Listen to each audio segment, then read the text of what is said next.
Hello student, welcome back to my YouTube channel Knowledge Arena. यहाँ पर आपको study related videos मिलते रहती हैं, तो चैनल को सब्सक्राइब कीजिए, वीडियो को लाइक कर सकते हैं और इस वीडियो को ज़्यादा से ज़्यादा शेयर कीजिए। आज हम बताएंगे BSc first year organic chemistry का यूनिट 1। हम यूनिट 1 की ओर चल रहे हैं। इसमें हमने बहुत सारे टॉपिक्स कवर कर लिए, जैसे कि आपका हाइड्रोजन बंध हो गया, अतिसंयोगबंध क्या होता है, प्रेरणिक प्रभाव क्या होते हैं, ये सभी हमने टॉपिक क्लियर कर लिया है। तो आपने उन वीडियोस को नहीं देखा है तो मैं प्लेलिस्ट दे दूंगा ऑर्गेनिक केमिस्ट्री का, आप वहां जाकर इसे दे सकते हैं। आज हम 3 टॉपिक के पर चर्चा करेंगे। 3 टॉपिक तो नहीं, इसमें अंतर जो खासकर जो यूनिट 1 से कुछ 3 अंतर मेन तौर पर पूछे जाते हैं, आज तीनों क्वेश्चंस पर हम चर्चा करेंगे। एक तो है प्रेरणिक प्रभाव और मेसोमेरिक प्रभाव में अंतर। मैंने प्रेरणिक प्रभाव बताया है लेकिन मेसोमेरिक प्रभाव नहीं बताया है, इसलिए मैं दोनों का अंतर के साथ मेसोमेरिक प्रभाव के बारे में भी बता दूंगा। ठीक है, ये तो हो गया। दूसरा है सिग्मा बंध और पाई बंध में अंतर। जो संकरण है बीएससी फर्स्ट ईयर में, उसी संकरण से जो सिग्मा बंध पाई बंध में अंतर क्या होता है ये आपको बताना है। जो आपने क्लास 11th में पढ़ा था सेम टू सेम वही होगा। मैं यहाँ संकरण के बारे में नहीं बता रहा हूँ क्योंकि आप क्लास 11th में 12th में जान नहीं रहे हैं संकरण क्या होता है। sp संकरण, sp2 संकरण, sp3 संकरण और जो भी अधिक संकरण होते हैं। ठीक है, और अगला है इलेक्ट्रोमेरिक व प्रेरणिक प्रभाव में अंतर। पहला तो हो गया प्रेरणिक प्रभाव और मेसोमेरिक प्रभाव, दूसरा सिग्मा पाई बंध में अंतर, और तीसरा हम पढ़ेंगे इलेक्ट्रोमेरिक तथा प्रेरणिक प्रभाव में अंतर। ये तीनों प्रभाव में आज हम अंतर पढ़ेंगे और इन इम्पॉर्टेंट टॉपिक खत्म करेंगे। चलिए पहला शुरुआत करते हैं, प्रेरणिक प्रभाव और मेसोमेरिक प्रभाव में अंतर है। तो चलिए हमने पहला प्रश्न का जो आंसर है उसे लिख लिया है। प्रेरणिक प्रभाव और मेसोमेरिक प्रभाव में अंतर क्या है? तो 4 अंतर मैंने मेन तौर पर बताए हैं, यही 4 अंतर इंपॉर्टेंट है। ठीक है, तो पहला अंतर है कि प्रेरणिक प्रभाव जो है संतृप्त यौगिकों में ही कार्य करता है। संतृप्त यौगिक मतलब जिसमें कार्बन और कार्बन के बीच सिंगल बॉन्ड पाया जाता है, उन्हें हम संतृप्त यौगिक कहते हैं। अर्थात प्रेरणिक प्रभाव संतृप्त यौगिक में ही काम करता है, लेकिन जो मेसोमेरिक प्रभाव होता है असंतृप्त यौगिक में भी काम करता है। अर्थात जो मेसोमेरिक प्रभाव होता है वह कार्बन कार्बन के बीच डबल बॉन्ड, कार्बन कार्बन के बीच ट्रिपल बॉन्ड में काम करता है। ठीक है, ये सिंगल बॉन्ड, ये डबल बॉन्ड और ट्रिपल बॉन्ड में कार्य करता है। और इसमें जो है सिग्मा इलेक्ट्रॉनों का विस्थापन होता है।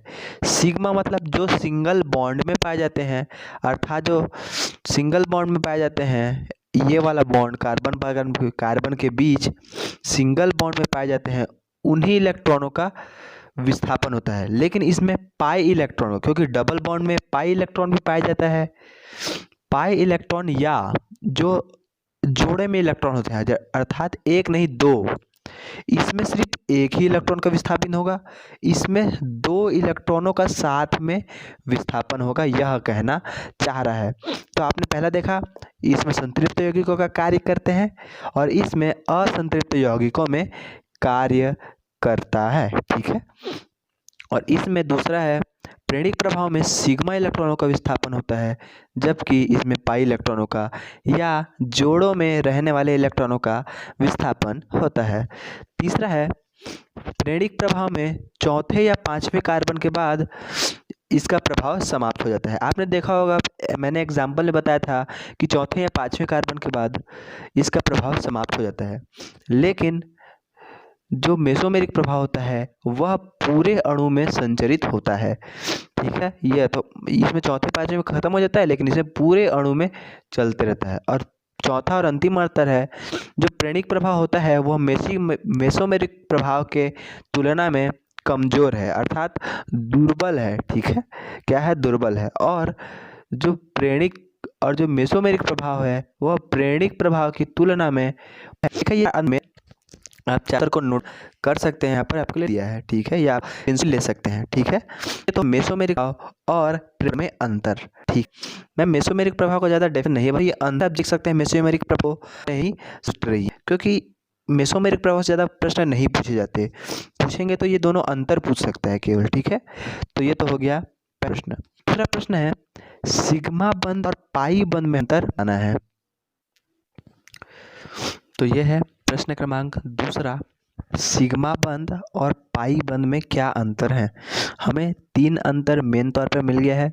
यदि आपको और अंतर मिलते हैं तो आपके लिए अच्छी बात है ना, लेकिन 3 अंतर से ही काम बन जाएगा।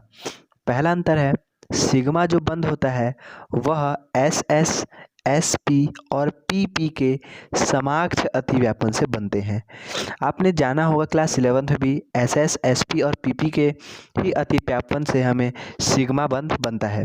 लेकिन पाई बंध किससे बनता है? पाई जो बंध होता है पी पी का पार्श्व अतिव्यापन से बनता है। ठीक है, सिग्मा समाक्ष अतिव्यापन किस प्रकार से होता है? ये प्रकार से, प्रकार के अतिव्यापन को हम समाक्ष अतिव्यापन कहते हैं और पार्श्विक अतिव्यापन, इस प्रकार के अतिव्यापन को हम पार्श्विक अतिव्यापन कहते हैं। ठीक है, आपने ध्यान दिया होगा तो आप जानते होंगे। ठीक है, तो ये तो हो गया पहला अंतर। पहला अंतर क्या था? जो सिग्मा बंध होता है S S S P S P P के समाक्ष अतिव्यापन से बनता है, जबकि पाई बंध जो है पी पी के पार्श्व अतिव्यापन से बनते हैं। यह हो गया अंतर नंबर 1। दूसरा अंतर है इन दोनों के बीच, जो सिग्मा बंध होता है वह पाई बंध से ज़्यादा प्रबल होता है। अर्थात जो सिग्मा बल है, मतलब सिग्मा जो बंध है पाई बंध से ज़्यादा शक्तिशाली होता है। ये दूसरा अंतर है।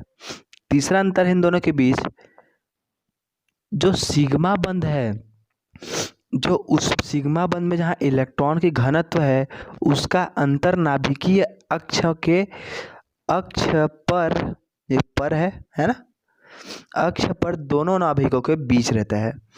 मतलब सिग्मा बंध में इलेक्ट्रॉन का घनत्व क्या होता है? जहाँ इलेक्ट्रॉन सबसे ज़्यादा पाई जाती है उसे इलेक्ट्रॉन का घनत्व कहा जाता है। जो अर्थात सिग्मा बंध में इलेक्ट्रॉन का घनत्व अंतरानाभिकीय अक्ष, मतलब इंट्रा न्यूक्लियर एक्सिस, जैसे मैंने हाइड्रोजन बंध में बताया था आपको अंतरा क्या होता है, अंतर क्या होता है ना, तो वही है इसका मतलब। तो पढ़ते हैं, सिग्मा बंध में जो इलेक्ट्रॉन का घनत्व होता है अंतरानाभिकीय अक्ष पर दोनों नाभिक, ये दो नाभिक है उनके बीच में इलेक्ट्रॉन का घनत्व रहता है। ठीक है, किस बंध में? सिग्मा बंध में। लेकिन पाई बंध में अंतरानाभिकीय अक्ष के अक्ष में इलेक्ट्रॉन घनत्व शून्य होता है। अर्थात जैसे कि सिग्मा बंध के में क्या है, इलेक्ट्रॉन का घनत्व ज़्यादा होता है, लेकिन पाई बंध में यहाँ शून्य होता है। ठीक है, तथा अंतरानाभिकीय अक्ष के ऊपर और नीचे इसका इलेक्ट्रॉन का घनत्व ज़्यादा होता है। ठीक है, जस्ट पाई बंध का उल्टा है। पाई बंध का सेंटर में होता है, अर्थात बीच में होता है, जबकि इलेक्ट्रॉन का घनत्व पाई बंध में ऊपर और नीचे के साइड होता है। तो ये तो हो गया प्रश्न क्रमांक 2, सिग्मा और पाई बंध में हमें क्या अंतर मिला। तो ये तीन मेन अंतर हैं जो कि बीएससी के लिए इम्पॉर्टेंट है, और यह प्रश्न आपके एग्ज़ाम में बहुत बार पूछे गए हैं, तो यह मोस्ट इम्पॉर्टेंट प्रश्न है आपके एग्ज़ाम के लिए। ठीक है, तो आप इसे नोट डाउन कर सकते हैं। ये देख लीजिए, मैं यहाँ पर आपके लिए लिख दे रहा हूँ, ये लीजिए। ठीक है, तो चलिए अब पढ़ते हैं हमारे अंतिम प्रश्न की ओर। अंतिम प्रश्न है इलेक्ट्रोमेरिक और प्रेरणिक प्रभाव में क्या अंतर है। हमने मेसोमेरिक और प्रेरणिक प्रभाव में देख लिया, अब जो इलेक्ट्रोमेरिक है और प्रेरणिक प्रभाव में क्या अंतर है उसे भी देख लेते हैं।